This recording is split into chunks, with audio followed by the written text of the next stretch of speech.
कक्षा 11 के एनसीईआरटी पर आधारित संक्षिप्त नोट्स के पहले अध्याय का गहराई से विश्लेषण करने जा रहे हैं। और इस अध्याय का नाम है जीव जगत यानी द लिविंग वर्ल्ड। तो इस पूरी चर्चा का जो सबसे बड़ा उद्देश्य या कहें कि हमारा जो मिशन है वो ये समझना है कि इस विशाल पृथ्वी पर मौजूद अनगिनत जीवों को वैज्ञानिक आखिर किस तरह पहचानते हैं। और सिर्फ पहचानते ही नहीं है, हाँ, उन्हें नाम कैसे देते हैं और फिर उनका वर्गीकरण कैसे करते हैं। मतलब ये कोई साधारण काम नहीं है। बिल्कुल नहीं। ये एक बेहद सुव्यवस्थित और जटिल प्रक्रिया है। इसे समझे बिना जीव विज्ञान के इस विशाल संसार की कल्पना करना भी संभव नहीं है। और जीवन की इसी विशालता को समझने के लिए हमारे सामने जो पहला दृश्य है ना, वो बहुत कुछ कह देता है। हाँ, वो जो पहला चित्र है। मैं उसका वर्णन करती हूँ। यहाँ चित्र में दिखाया गया है एक गोलाकार चक्र जिसे 4 अलग-अलग हिस्सों में बांटा गया है। और हर हिस्से में जीवन का एक अलग ही रूप है। बिल्कुल। इस चक्र के एक हिस्से में मैदान में दौड़ता हुआ एक भूरा घोड़ा है, दूसरे हिस्से में खुले आसमान में उड़ता हुआ एक रंग-बिरंगा तोता है, और तीसरे हिस्से में गहरे नीले पानी के अंदर तैरती हुई एक शार्क मछली है। जी, और चौथे हिस्से में मिट्टी के गमले में पनपता हुआ एक हरा पौधा है।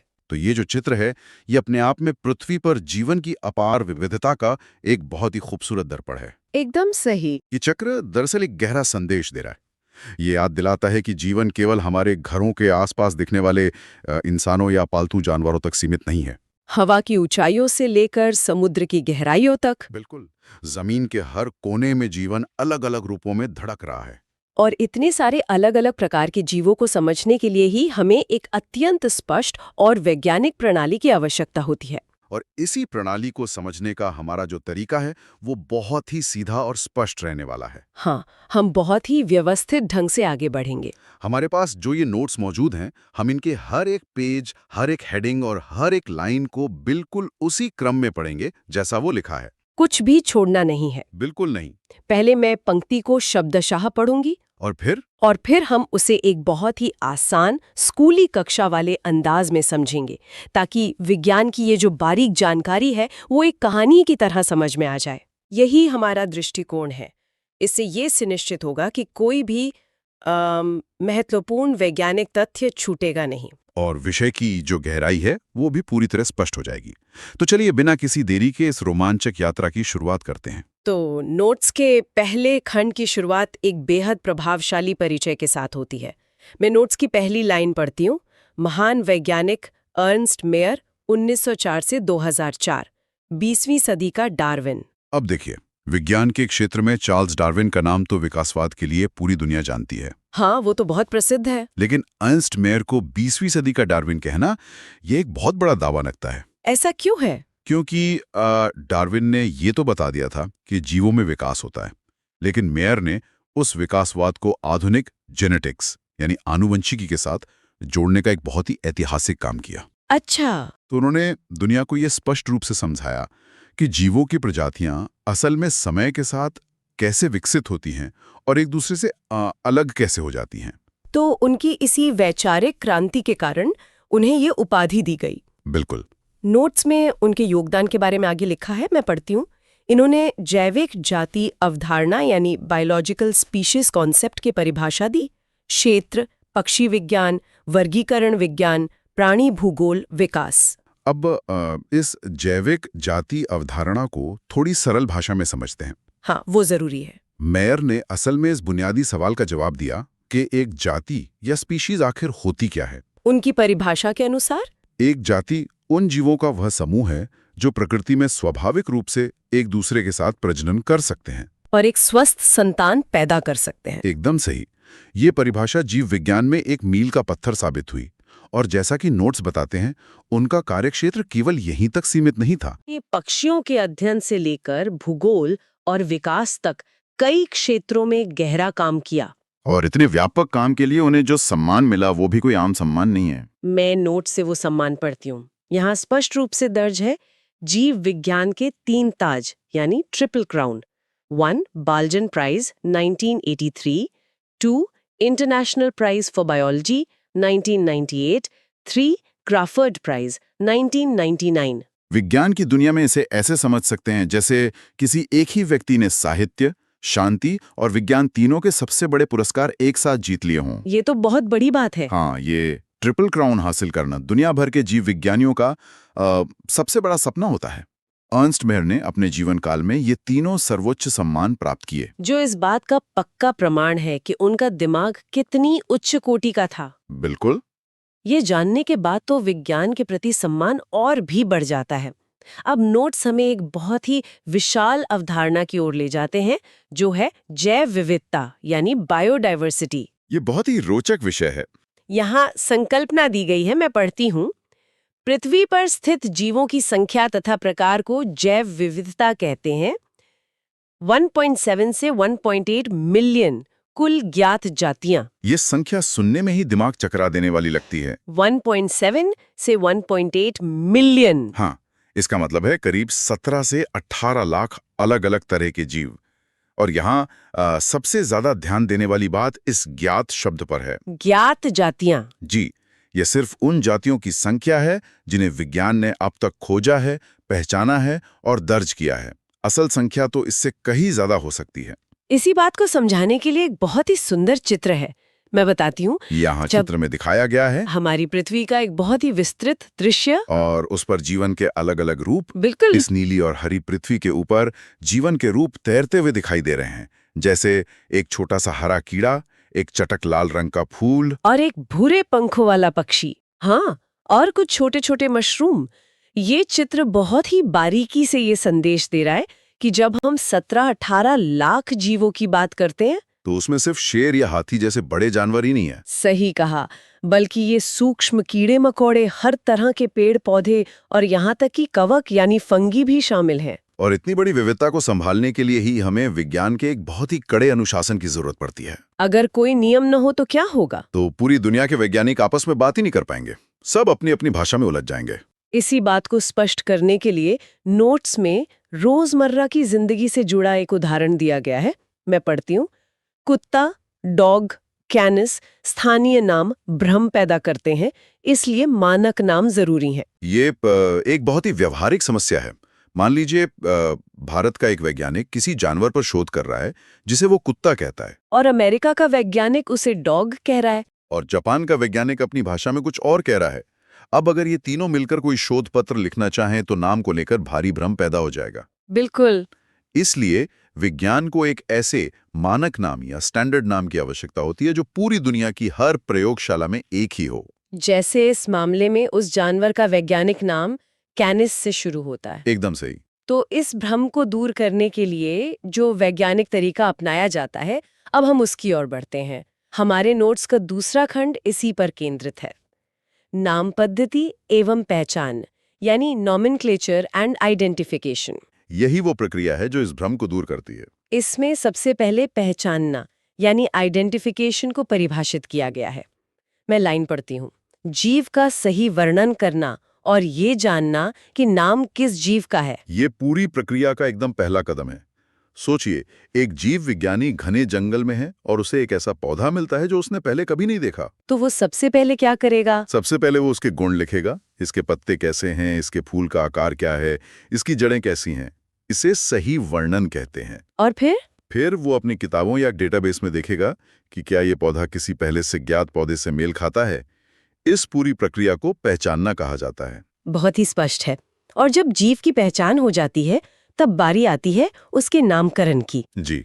नोट्स में नॉमेनक्लेचर यानी नाम पद्धति के बारे में लिखा है, हर जीव का एक मानक नाम रखना जो सारे विश्व में एक ही हो। और ये नाम कोई भी अपनी मनमर्जी से नहीं रख सकता। हाँ, नोट्स में 2 बहुत ही महत्वपूर्ण अंतर्राष्ट्रीय संस्थाओं के नाम दिए गए हैं। मैं पूरे नाम शब्दशः पढ़ती हूँ।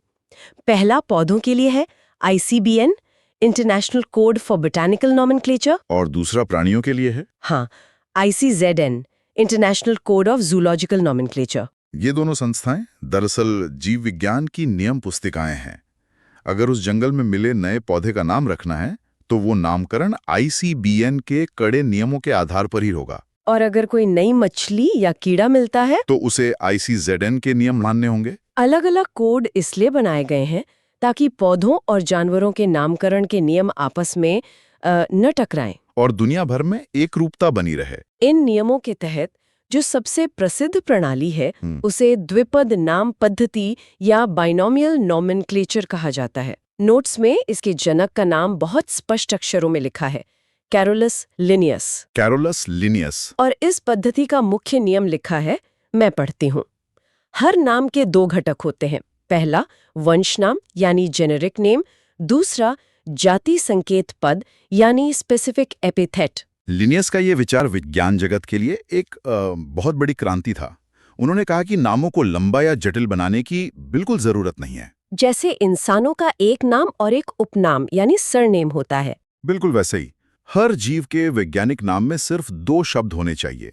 पहला शब्द बताएगा कि वो जीव किस वंश या बड़े समूह का है और दूसरा शब्द बताएगा कि उस समूह में वो कौन सी विशिष्ट जाति है। एकदम सही। इस बात को समझाने के लिए नोट्स में एक बहुत ही अच्छा चित्र है। यहाँ चित्र में दिखाया गया है एक बहुत ही रसीले पके हुए पीले आम का चित्र। आम तो सबका पसंदीदा है। हाँ, और इस आम के ठीक ऊपर उसका वैज्ञानिक नाम लिखा हुआ है, मैंगीफेरा इंडिका। इस नाम को समझाने के लिए 2 तीरों का इस्तेमाल किया गया है। जी। मैंगीफेरा शब्द की तरफ एक तीर का निशान है जिसके नीचे लिखा है वंश यानी जीनस, और इंडिका शब्द की तरफ दूसरे तीर का निशान है जिसके नीचे लिखा है जाति यानी स्पीशीज। यह चित्र लिनियस के विचार को बेहतरीन ढंग से समझाता है।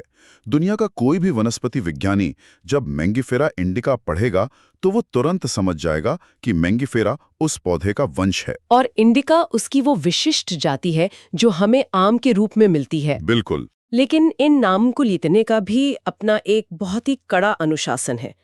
नोट्स में नामकरण के 4 सार्वभौमिक नियम दिए गए हैं। मैं एक एक करके पढ़ती हूँ।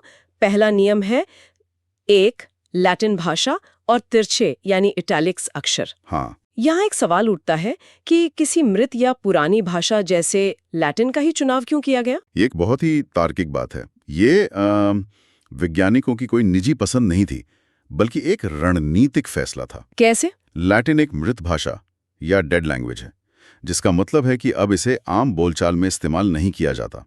आम भाषाओं में शब्दों के अर्थ समय के साथ बदल जाते हैं। लेकिन लैटिन के शब्द हमेशा स्थिर रहेंगे। बिल्कुल। और जब इन नामों को किसी कंप्यूटर या किताब में छापा जाता है तो इन्हें हमेशा तिरछे अक्षरों यानी इटैलिक्स में लिखा जाता है, ताकि पढ़ते ही समझ आ जाए कि यह एक वैज्ञानिक नाम है। ये तो बहुत ही दिलचस्प कारण है।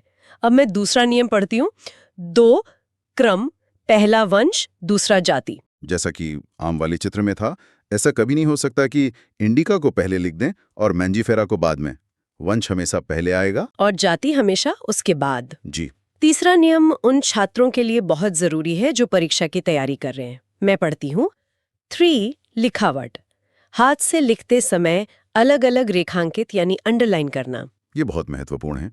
जब हाथ से कॉपी में पेन से लिख रहे होते हैं तो तिरछे अक्षर एकदम सटीक तरीके से लिख पाना मुश्किल होता है। हाँ, वो पता नहीं चलता। इसलिए वैज्ञानिक नियम कहता है कि पहले शब्द यानी वंश के नीचे एक रेखा खींचें, थोड़ी जगह छोड़ें, और फिर दूसरे शब्द यानी जाति के नीचे एक अलग रेखा खींचें। दोनों शब्दों को एक ही लगातार लंबी लाइन से नहीं जोड़ना है। एकदम नहीं, अलग अलग अंडरलाइन करना है। समझ गई।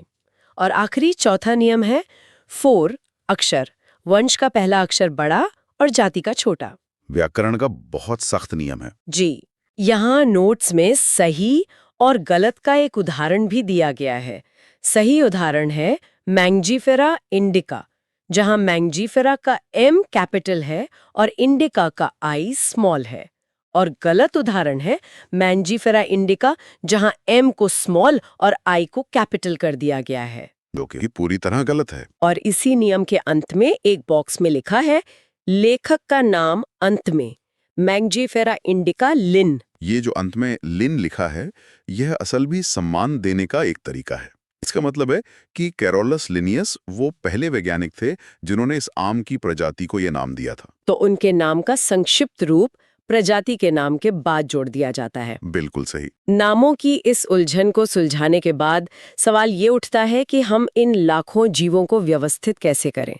यहीं पर नोट्स का तीसरा खंड आता है, वर्गीकरण और वर्गीकी, यानी टैक्सोनॉमी। हाँ, नोट्स में वर्गीकरण की लाइन इस प्रकार है: जीवों को उनके गुणों के आधार पर सुविधाजनक वर्गों यानी कैटेगरीज में बांटना। इसे ऐसे समझ सकते हैं जैसे किसी कंप्यूटर या लैपटॉप में हम अपनी फाइलों को व्यवस्थित करते हैं। हाँ, फोल्डर बनाते हैं। बिल्कुल। हम एक मुख्य ड्राइव बनाते हैं, फिर उसके अंदर फोटो का फोल्डर, वीडियो का फोल्डर, और फिर फोटो के अंदर भी साल या जगह के हिसाब से अलग-अलग सब फोल्डर बनाते हैं। ताकि ढूंढना आसान हो। वर्गीकरण भी जीवों को व्यवस्थित करने का बिल्कुल ऐसा ही तरीका है, ताकि किसी विशेष जीव का अध्ययन करना आसान हो जाए। इसी व्यवस्था से जुड़ा एक और वैज्ञानिक शब्द नोट्स में है, टैक्सा यानी टैक्सा। इसके बारे में मैं पढ़ती हूँ। यह वर्ग के लिए वैज्ञानिक शब्द है। उदाहरण, कुत्ता, स्तनधारी जानवर। हम आम भाषा में जिसे वर्ग या समूह कहते हैं, वैज्ञानिक भाषा में उसे टैक्सा कहा जाता है। किसी भी स्तर का समूह। हाँ, ये किसी भी स्तर का हो सकता है। जैसे कुत्ता एक टैक्सा है। सारे कुत्ते चूंकि अपने बच्चों को दूध पिलाते हैं, इसलिए वे स्तनधारी कहलाते हैं। तो स्तनधारी होना भी एक बड़े स्तर का टैक्सा है। और सभी स्तनधारी असल में जानवर हैं। तो जानवर होना सबसे बड़े स्तर का टैक्सा है। बहुत ही स्पष्ट है। इसके बाद एक और अहम शब्द आता है, सिस्टमैटिक्स यानी वर्गीकरण पद्धति। नोट्स की लाइनें कहती हैं, लैटिन शब्द सिस्टमा से। इसमें विकासीय संबंधों यानी एवोल्यूशनरी रिलेशनशिप्स का अध्ययन होता है।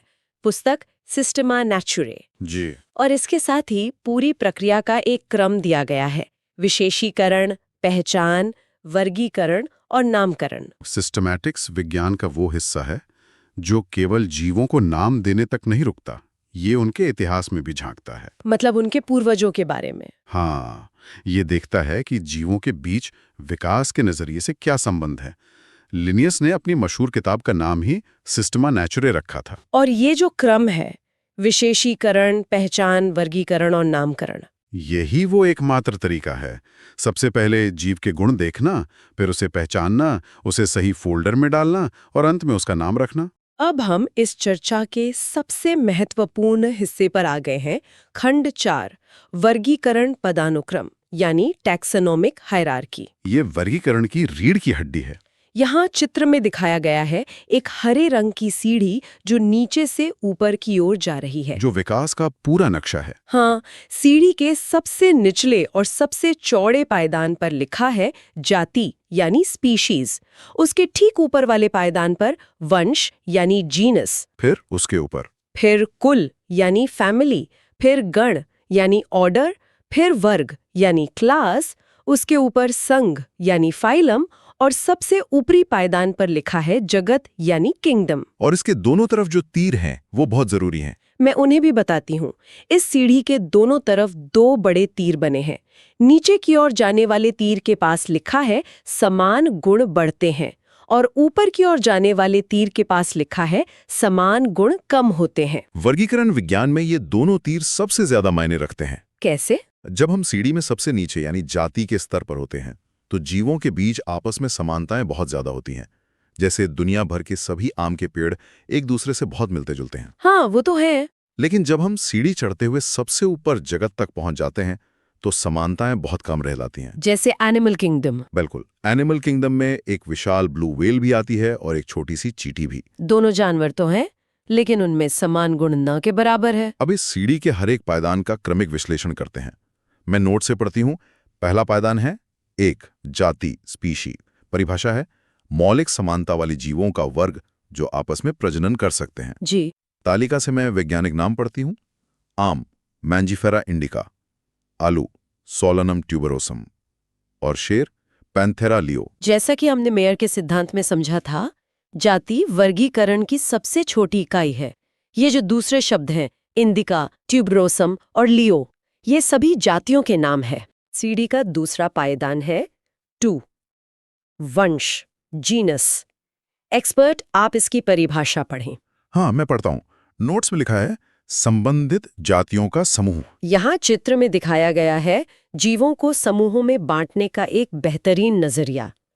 चित्र में ग्रुप ए के तहत वंश सोलनम का चित्र है, जिसमें एक आलू और एक बैगन का पौधा एक ही बड़े गोले के अंदर दिखाए गए हैं। जी। वहीं ग्रुप बी में वंश पैंथेरा का चित्र है, जहां एक शेर, एक तेंदुआ और एक बाघ तीनों एक ही गोले में मौजूद हैं।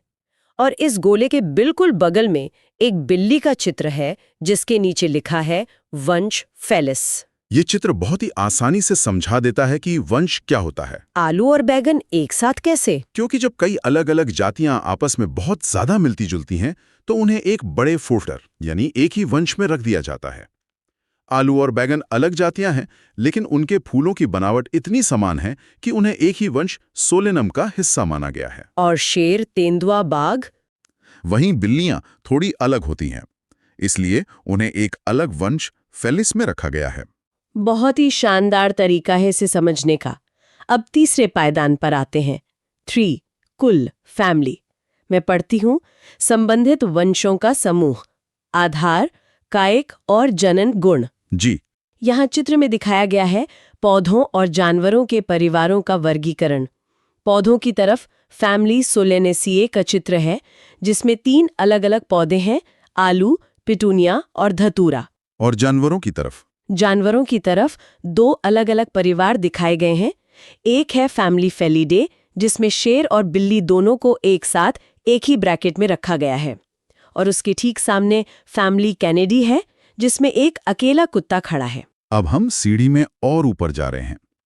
पौधों में ये वर्गीकरण उनके पत्तों की बनावट यानी कायिक और फूलों के प्रकार यानी जनन के आधार पर होता है। इसलिए आलू, पिटूनिया और धतूरा एक ही कुल में है। बिल्कुल, सोलेनेशिए कुल में।